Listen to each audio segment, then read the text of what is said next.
The centre of London this morning, cold and wet, but they came in their thousands. And Whitehall was soon echoing to the anger of an industry bent on staring down the government over the emotive issue of inheritance tax. We will not be taxed into bankruptcy. Downing Street, if you can hear us, you need to fix this.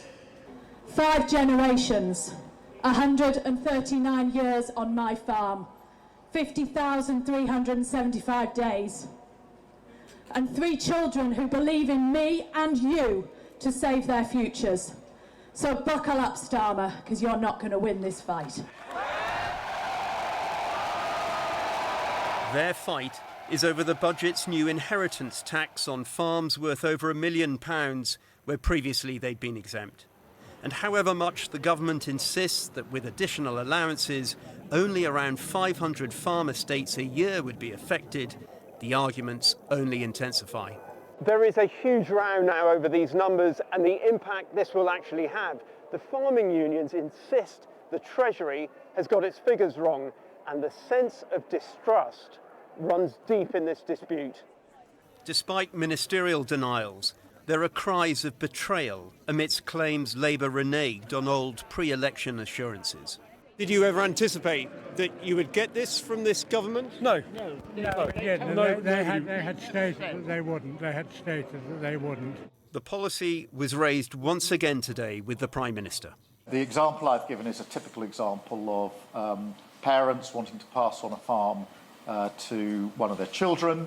And in those cases, when you look at all the thresholds available, that means that only farms over the value of £3 million will be affected by the changes, and therefore the vast majority of farms will be unaffected. The government says a small number of farms will be affected. They are totally, completely and utterly wrong. They haven't got a clue. It was part mass rally, part mass lobby of MPs. First of all, can I say welcome to Church House? The latter teed up by union battle cries to an eager audience in a Westminster hall. So many in number, they had to do this 3 times. The president of the NFU calling upon the Chancellor to change tack. She has to be willing to listen. She has to be willing to accept they've got it wrong.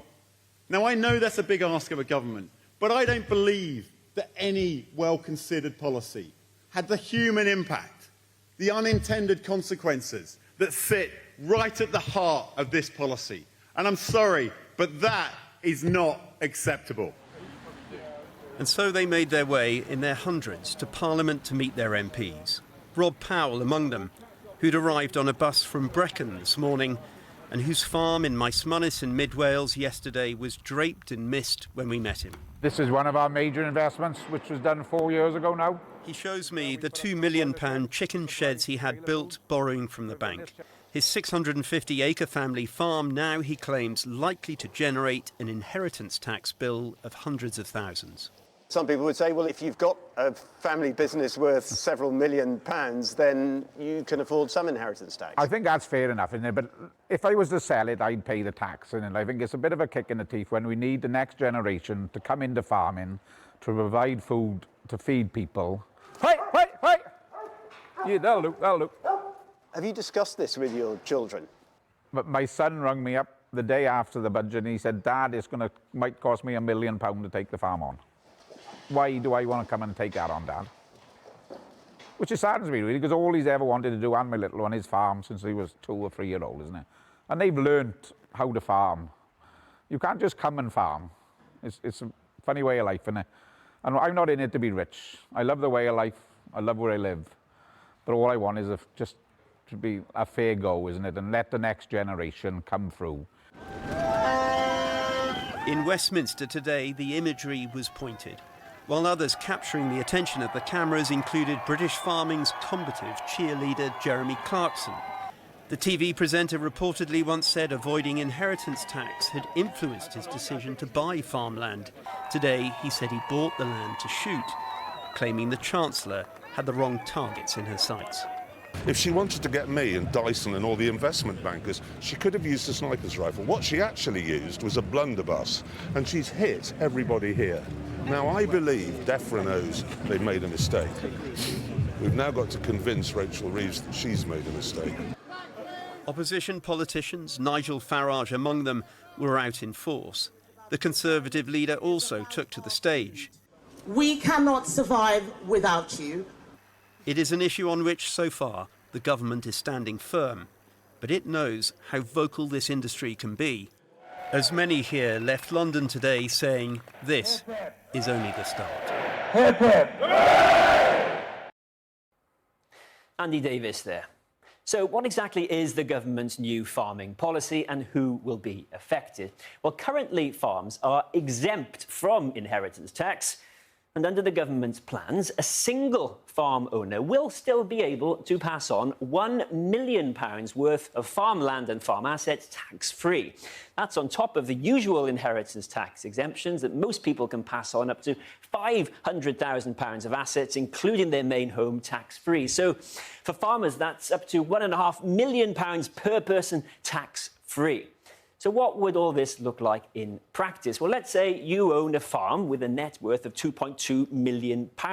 That's about the average value of a farm in England.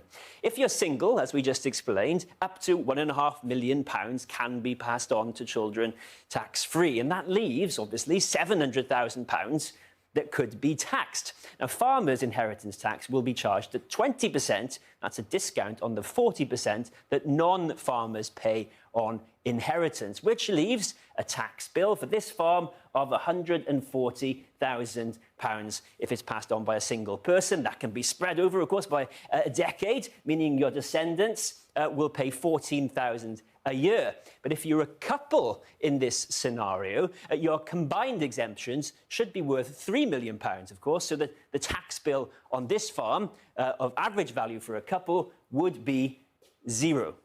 So how many farm owners in the UK are facing inheritance tax bills? Well, the Treasury says, based on real-world data from people going through the inheritance tax process, about a quarter of farm estates will end up paying some inheritance tax, and they say that's 500 farm estates in a single year.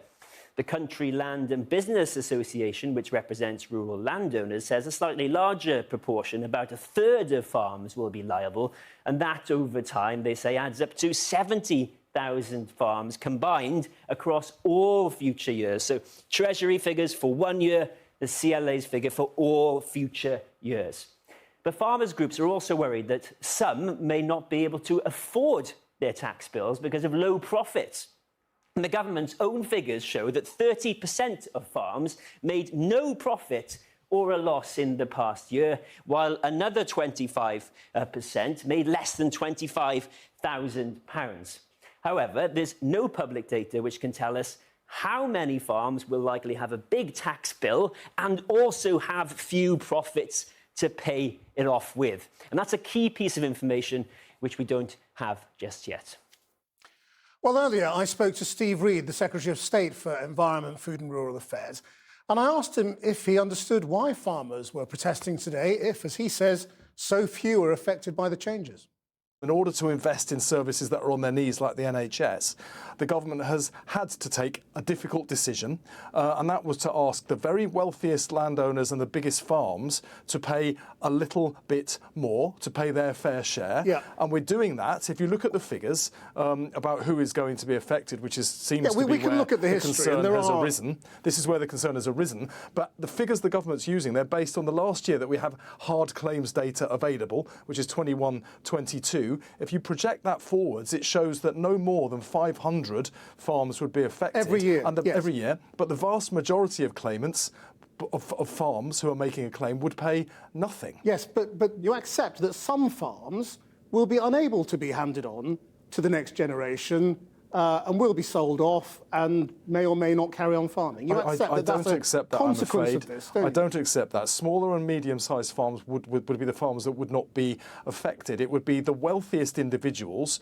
and the largest farms that would be affected, including actually... Well, define medium-sized. How many acres is that? Well, but it includes those many... Last year, more agricultural land was bought by non-farmers than by farmers. Yeah, but what do you mean by no medium-sized farm would have to close? This is individuals coming going in and buying agricultural land in order to avoid paying their inheritance tax liability, and it's inflating land values. Say, take an example. Suppose you're hit with a liability on £5 or £6 million worth of land and assets, and you can't afford that. It's over £1 million over 10 years, and perhaps you're just not making that kind of money. Then you won't be able to carry on, will you? Now, that's a very expensive farm. Krishna, when you put it in bald millions. You can't carry on in it anyway because you've died and this is an inheritance going to somebody else. So your children may not be able to carry on. That's what I'm saying. So you accept that some farms won't continue into the next generation the way they did. I'm afraid I don't accept that. But this is all what ifs, isn't it? And they may not make the money. That's why they're out protesting, because they're saying, we're looking at these numbers and saying, we don't think we can make this work, and some farms will go to the wall. Now, we can speculate all we like. I can create scenarios, you can create scenarios. The one thing that we can rely on... But you're not refusing to accept that some farms will have to just... The thing we can base this on is hard data. That is the best starting point for this. Now, we've had the OBR look at this data. We've had the Independent Institute for Fiscal Studies think tank look at this data. They all agree no more than 500 farms in any 1 year would be affected. Yes, but 500 farms will face inheritance tax. That's the point. And some of them may not be able to afford it. Well, they will be able to afford it, and they can reduce their liability still further. How do you know they'll be able to afford it? They'll be able to reduce their liability still further by doing the normal tax planning that any business would do as part of their succession planning. You are saying no farm will be forced to sell off or close as a result of this inheritance tax change. That's a guarantee. If they're managing themselves properly and doing their tax planning, that is extremely unlikely. OK, well, if that's the aim, then are you flexible on where the threshold is? Because you may be wrong. Governments don't announce flexible thresholds. The threshold is there. No, but you might be wrong, It's a £1 million threshold per person who dies. If there's multiple owners, that's multiple millions of pounds, plus the usual nil-rated allowances that parents can pass on to their children, which is worth another million. This genuinely is a fair and proportionate approach to dealing with this issue. We have to get the money to help fund the National Health Service, which desperately needs repairing, to stabilise the economy so farmers, just like everyone else, aren't hit by spiralling rates of inflation and mortgages as we saw under the previous government. But the vast majority of farmers, of claimants after death, will not be affected by this change. Steve Reed, thanks very much. My pleasure. Well, I've also been speaking to the new Shadow Secretary of State for Environment, Food and Rural Affairs, Victoria Atkins, and I asked her if she accepts the principle that rich landowners should be charged inheritance tax because they're using land as a loophole. This is a tax relief that has been used over decades to try to protect family farms. And so the aim of it has been to ensure that family farms, if they're working farms producing food, that they should be allowed to be continued from generation to generation. But do you agree with the principle of trying to hit these rich investors who are using land to actually just avoid inheritance tax? Where there are occasions of abuse of a tax system in this regard or any other regard, of course we will support measures to tackle that. It's going to tackle people who are in the middle of farming, in the middle of the income range, and indeed tenant farmers. But it will also hit the rich landowners, won't it? Well, my worry is, and I'm afraid this is... Why wouldn't it?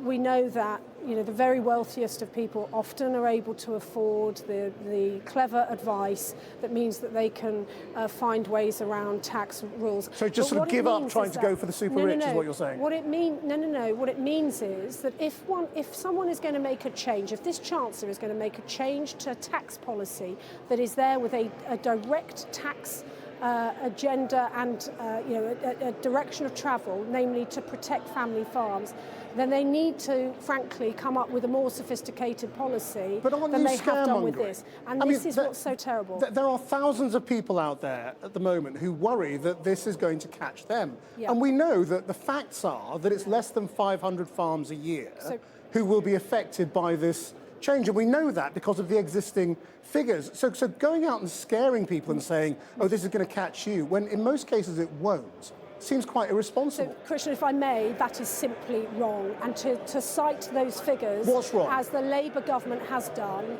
they have a conflict between the figures that the Treasury have produced and the figures that DEFRA have produced. No, they don't.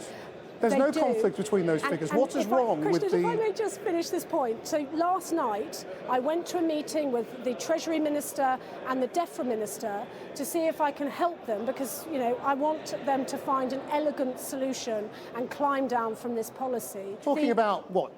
Krishnan, a couple of dozen? You may well ask the Treasury. No, forgive me. I've had so many examples over the last couple of weeks, and today I've had people coming up to me as well. But you're asking me questions that the Treasury themselves do not know the answer to. You're being very misleading with these numbers. Now, we do know the breakdown. For 21-22, we can look at exactly what the values are and as I've told of all those farms, and it's a tiny number. The Treasury and DEFRA, they don't know the value of farming units, and they have no idea about the number of working farms that they are dealing with. This is the problem. I mean, if you look at what happened after Brexit, the farmers have suffered massively. The schemes to recompense them for land management have been badly run. They've ended up with an underspend. Farmers' proposals have been knocked back. That's why they're in such a financial mess in many cases.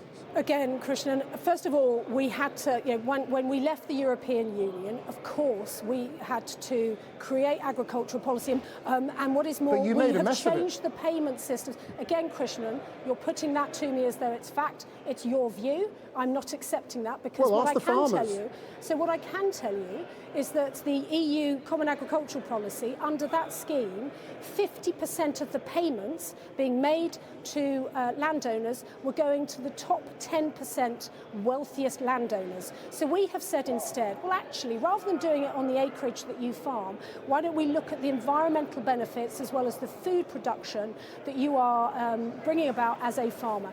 And so that is why these schemes have been set up. Victoria Atkins, thank you very much. Thank you.